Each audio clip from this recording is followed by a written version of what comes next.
કાલે ઉત્તરાયણનું શું વિચાર્યું છે રોકીભાઈ? આપણે તો દર વખતેની જેમ શેઠની ટેરેસ પર જ. તો મારા ઘરે જ આવતો રહે ને. ના હો, ઉત્તરાયણ જરાય વેસ્ટ નહીં કરવાની. પેલા પણ મારા ઘરે પણ પતંગ જ ઉડાવવાની, અને તારા શેઠના ઘરે પણ પતંગ જ ઉડાવવાની છે. પણ ત્યાં મારી ફિરકી ભાભી પકડશે બાપુ.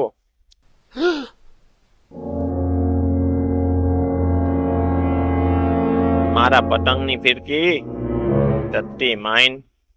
એ હું સમજી ગયો, અને ટટ્ટી માઇન્ડ નહીં, ડર્ટી માઇન્ડ કહેવાય. એને ટટ્ટી માઇન્ડ જ કહેવાય. તો તારો માઇન્ડ પણ ટટ્ટી જ છે, એટલે તો ત્યાં શેઠાણીને પકડાવવા જાસ. ફિરકી તો તારો શેઠિયો શું કરે? એને ક્યાં પતંગ ચડાવતા આવડે છે? ટોપી પહેરીને બગલાની જેમ ડોકાયા કરશે બધી બાજુ. તું બી ચાલ ને ત્યાં જ. એકાદીને તારી ફિરકી પણ પકડાવી દેશું. મારે ક્યાંય નથી આવું. મને તારી જેમ ભાભીઓમાં પડીને પછી માર ખાવાનું જરાય શોખ નથી. હવે તો ક્યારેક ચોગડિયું ચાતરી જાય. અને તારી ઘરવાળી શું માખી ઉડાડશે ઘરે? એની સાથે પતંગ ઉડાવની ચોદું.